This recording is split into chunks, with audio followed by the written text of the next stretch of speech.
coming up tonight on VCU Insight. I'm Yvonne Hewlett. Pro-life and pro-choice forces go at it on VCU's campus, but it's one group crossing the line. I'll have student reactions for you coming up. I'm Austin Moore. Student debt has become a national horror story. Coming up next, find out how a New Jersey mom is haunted by her son's student debt after he was murdered, and how a local man is stuck with student debt after his college suddenly closed. Angry Richmonders take to the streets to protest President-elect Donald Trump. We'll take you inside the protest. All this and more. VCU Insight starts right now.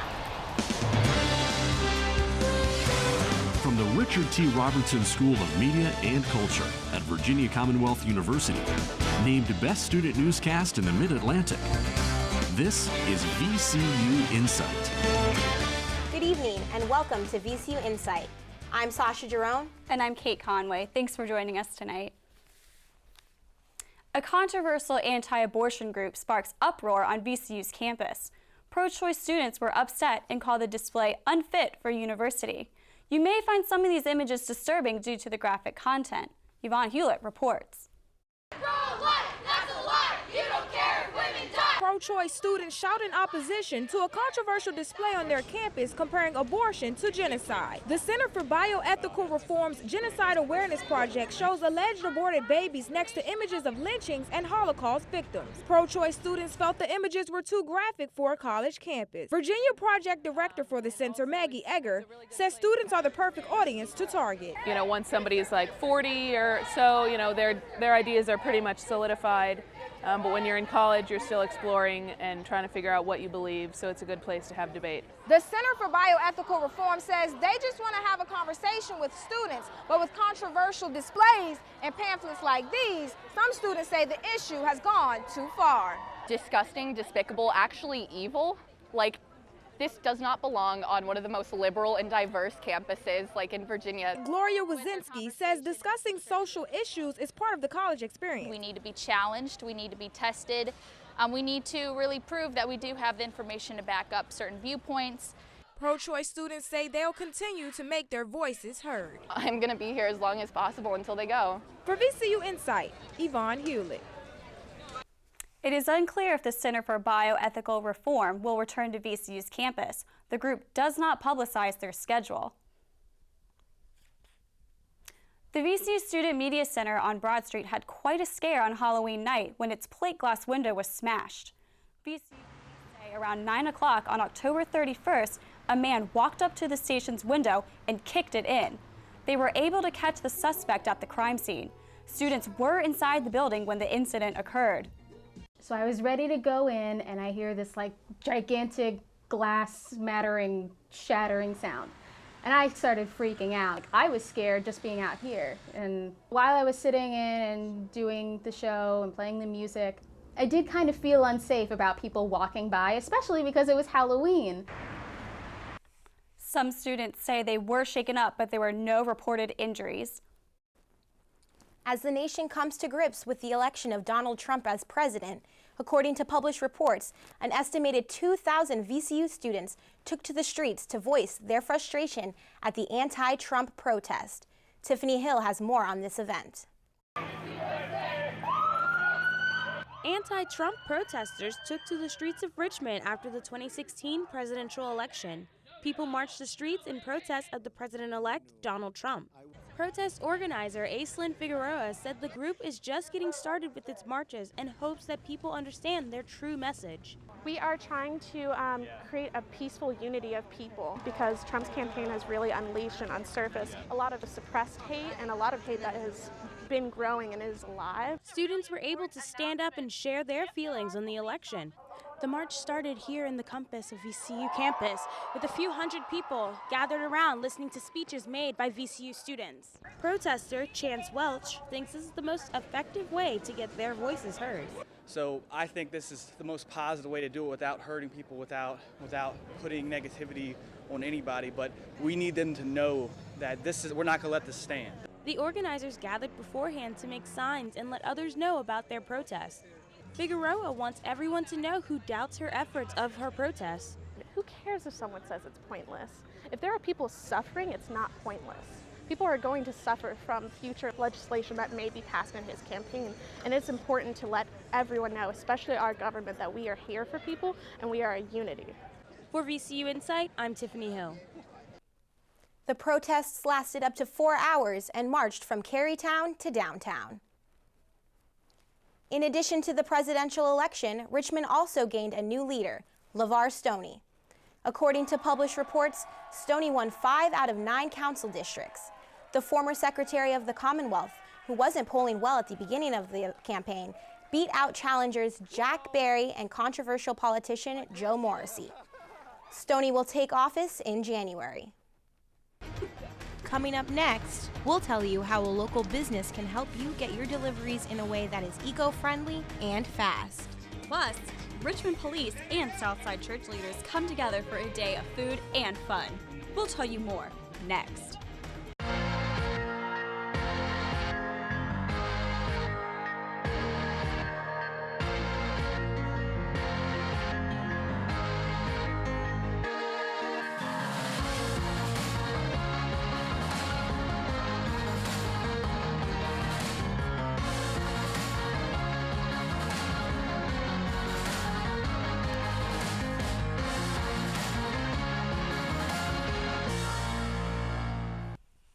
A big surprise for Virginia's public college students, Governor Terry McAuliffe announced a 7.5% cut in funding to state colleges and universities. This is in order to make up for the $600 million deficit in the state's budget.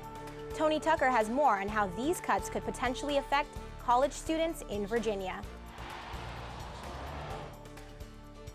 Thanks, Sasha. I'm here with Michael Martz, state government reporter for the Richmond Times-Dispatch, who recently published an article about the state's budget and the government's proposed cuts to higher education. Michael, thanks for being here today. Glad to be here, Tony. First question I want to ask is, why is the state currently facing a budget shortfall, and why are they using cuts to colleges and universities to make up for this problem? When they were preparing the two-year budget, which took effect July 1 and will go through June 30th, 2018, they relied on projections for the revenues they'll collect to support spending. Most of the money comes from income tax and sales taxes. Their projections were off. The revenues grew, but not at the rate they expected, particularly in payroll withholding for income tax. And as a result, we have a projected shortfall of about $1.5 billion for the two-year cycle. They'll have to, the first year, which we're currently in, higher ed was spared. They didn't ask for any cuts from higher ed. Other executive agencies did have to cut about $73 million worth. But in the second year, which the General Assembly and the governor will deal with in the next upcoming General Assembly session, there's about $650 million projected shortfall. And the governor has asked colleges and universities to prepare for potential of up to 7.5% in their state revenue, cuts in their state revenues. Okay. Is there a precedent for cuts like this in the past? And if so, what were the results of them? Well, I think generally, again, as I told you, in the first year, higher ed was spared because the legislators are concerned about the cost being passed on to students through higher tuition and fees. But it's not unusual for the state and the governor to require agencies, including higher ed, to share in the pain. Okay, and quickly, if you're a student or somebody who's currently paying tuition, how concerned should you be that the cost of college might rise due to these cuts? Governor McAuliffe specifically told colleges and universities to not pass on these costs in higher tuition. Whether they will or not, they're autonomous. They're governed by boards of visitors, and so they don't have to take his advice, but he has asked them to prepare a plan for up to 7.5% in reduced state spending, but do not pass it on to your students in tuition and fees. So if the colleges and universities listen, it won't affect students next year. Okay. Once again, I want to thank Michael Martz from the Richmond Times-Dispatch for joining me today. Kate, back to you. Thanks, Tony. As you just heard, rough times continue for college students and their families. As Austin Moore reports, tens of thousands of graduates face a mountain of student loan debt. How much? The numbers will shock you. Over $1.2 trillion is currently owed in college loans, and every second the debt increases by an impressive $3,000, according to Debt.org. This substantial debt is haunting students after graduation, and some before they even have the chance to graduate. For-profit college, ITT Tech, closed its doors recently after federal sanctions and allegations of receiving billions of dollars in grants and loans from the government while failing to train their students properly for jobs. Former ITT Tech student Lamont Crittenden says he feels like he wasted 14 months of his life for nothing at the school. I really felt devastated because it was like, that was a lot of my time wasted for nothing. You know, I mean, I'm trying to do something better for me and my son. In New Jersey, Marcia de Oliveira Longinetti was slapped with a $19,000 bill from the New Jersey Higher Education Student Assistance Authority, also known as HESA, after finding out her son was shot and killed. Everybody in Vermont was so amazing. Like, electric bill was forgiven, you know, gas bill was forgiven, cable. People were so moved by this kid that was murdered in his own home. De Oliveira Longinetti received a letter from HESA that read, "Please accept our condolences on your loss. Monthly bill statements will continue to be sent to you." Back here in Richmond, Jessica Spencer, a VCU graduate, owes over $70,000. She says her husband's unemployed and the monthly payments for her student debt is 1/3 of her monthly income. It's kind of a catch-22. I need to go back to school so I can pay these loans off and be more of a contributing member of society. For VCU News, I'm Austin Moore. Also a barrier for On our next show, find out how some students are going to extremes to deal with college debt by moving to other countries. Stay with VCU Insight for more continuing coverage on what some are calling a national financial disaster.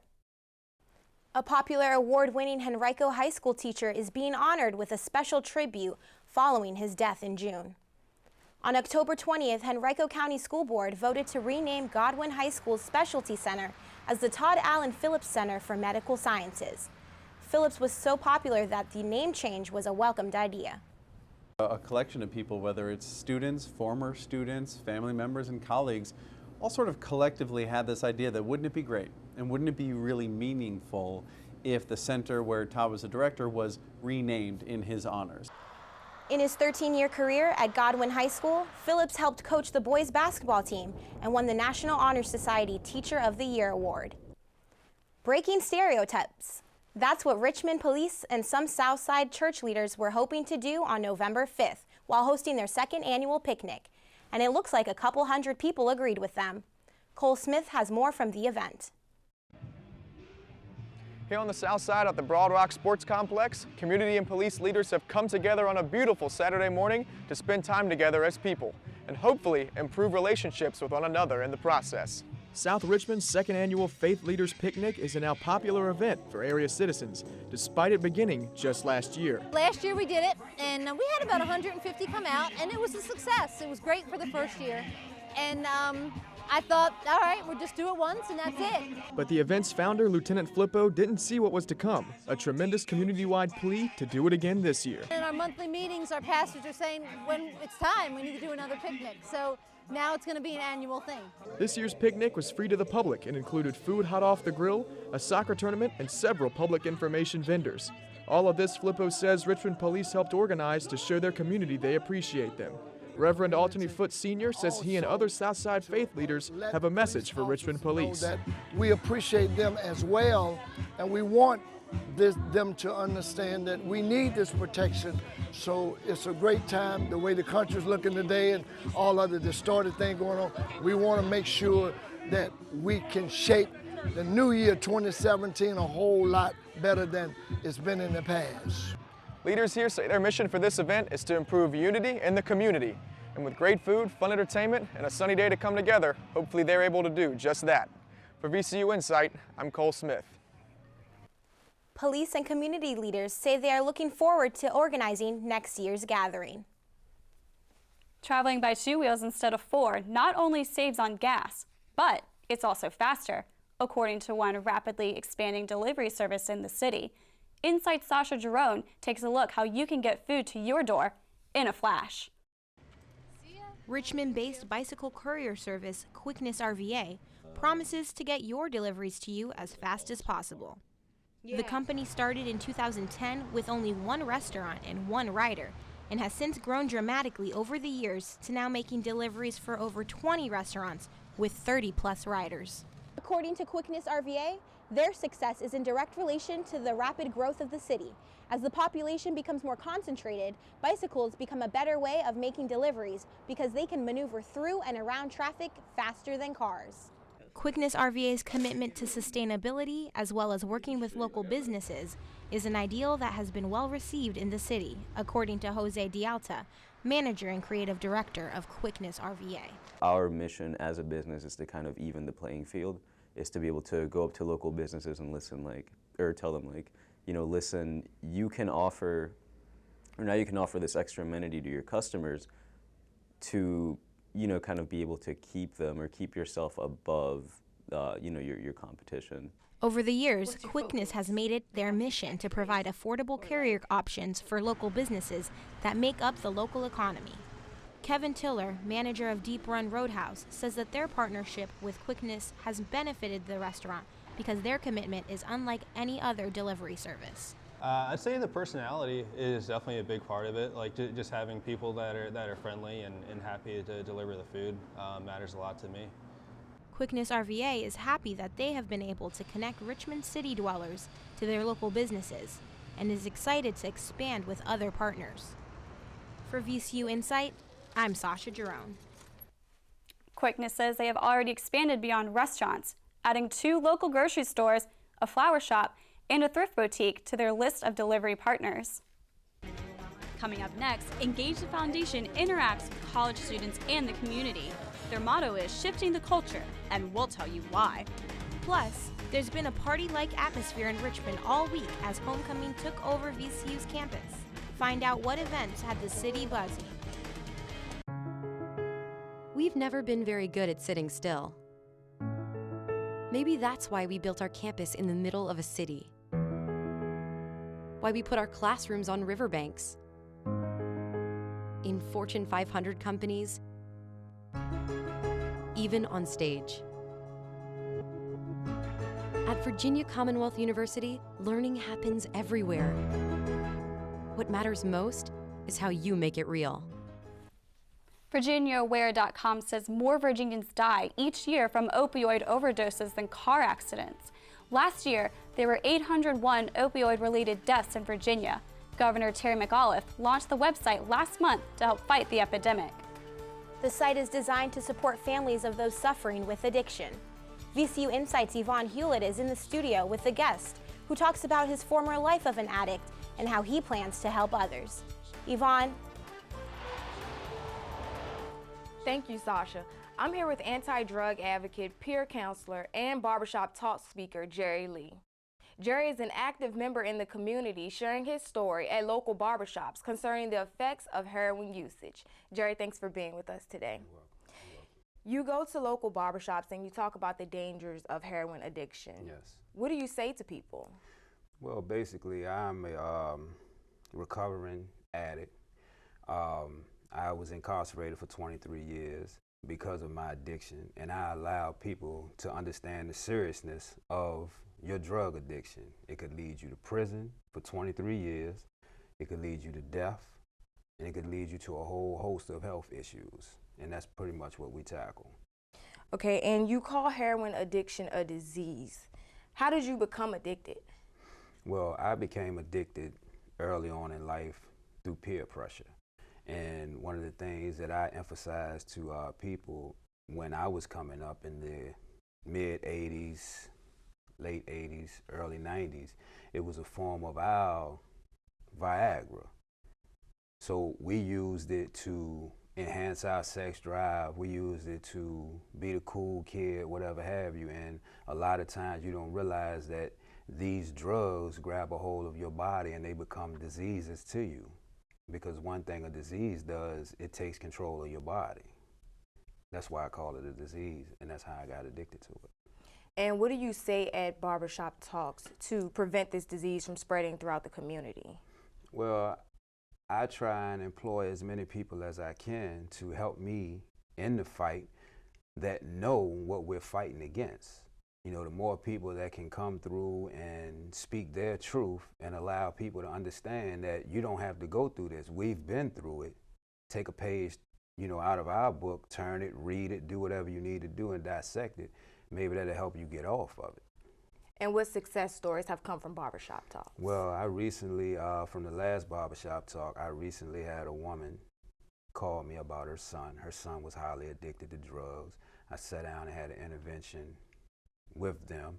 I touched base with her last week and he's doing fine, he's doing good. So that right there is positive reinforcement that it does work. But people have to step up to the forefront and allow their stories to be heard so other people can chime in and use their story to help individuals. All righty, and how can people get in contact with you? You can reach me at Jerry D. Lee, the number 69 at gmail.com. All right, Jerry, thank you for being with us. I've been speaking with Barbershop Talk speaker Jerry Lee. Back to you, Kate. Thanks, Yvonne. And if you're a fan of Petersburg's own Blair Underwood, good news. He's officially joined season 2 of ABC's TV's Quantico. The two-time Golden Globe nominee plays a CIA trainer for incoming FBI agents. He was last seen on ABC's Agents of S.H.I.E.L.D. The veteran actor has also been seen in The Good Wife, In Treatment, The New Adventures of Old Christine, Dirty Sexy Money, and Sex and the City. Quantico can be seen on ABC Sundays at 10. There was plenty of Ram pride on campus this past weekend as VCU celebrated their annual homecoming. Homecoming week started on November 6th with window painting and ended on November 12th with the Fall Block Step Show. Throughout the week, alumni and current students got to participate in a wide range of events, including a tailgate party before the men's basketball season opener, the homecoming parade, and the sold-out Ram Fest concert at the Altria Theater. This year marks the second year in a row that VCU held their marquee event in the fall instead of the spring. It looks like the Appomattox River is about to receive a 23-mile facelift to its trails. The Friends of the Lower Appomattox River are taking public comments this month on a master plan of renovations along the estuary. The plan is divided in 2 parts, with the first focusing on physically developing trails, while the other will put in signs to direct visitors along the paths. The master plan will be completed in December. Each one teaches one. That's how one group promises to connect VCU students to Richmond's public school students. As Artesia Johnson reports, the organization hopes to become a fixture on VCU's campus. Engage the Foundation became an official organization on VCU's campus in the spring of 2015. Engage is designed to connect the college atmosphere with the community. Members of this organization facilitate programs like Young Business Builders and an outreach program at the Peter Paul Development Center. Members of Engage the Foundation gather here at the Peter Paul Development Center. Each one teaches one, mentoring and tutoring students. This is just one way they hope to shift the culture. Peter Paul Development is a community center that serves the city of Richmond, and President of Engage, Jay Bates, and other members spend time here with 5th to 9th graders doing fun activities while also teaching valuable life lessons. We get to know each other very well, and then we get to know the kids very well because there are not many of us, and we're not just coming and doing something one time and then leaving. We come back every week with the same people and the same kids. Working behind the scenes of Engage the Foundation is the executive director, Sean Powell.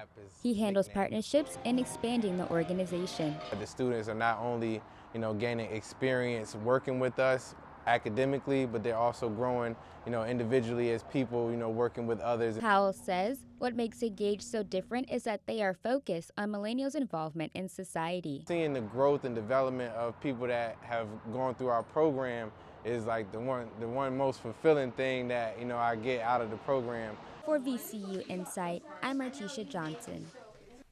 Engage the Foundation plans to release a small business directory app this month called The Plug. Short on cash? The Science Museum of Virginia has a program for you. Recently, the museum has joined the Museums for All Association and has begun offering discounted tickets to low-income families. Admission for adults is $2 and kids just $1. Want to see an IMAX movie? It's just $1 more per person. Eligible visitors must show their EBT card to receive this discount. The Science Museum of Virginia is the 4th in the Commonwealth to join this initiative. And that does it for this edition of VCU Insight. Make sure to check out our website at theinsight.vcu.edu. You can also follow us on Twitter, Instagram, and Facebook under VCU Insight. Contact us with any stories you'd like to see on our show. And if you missed our show or would like to watch it again, you can find us on YouTube at VCU Insight. Thanks for watching. I'm Kate Conway. And I'm Sasha Jerome. We'll see you next time.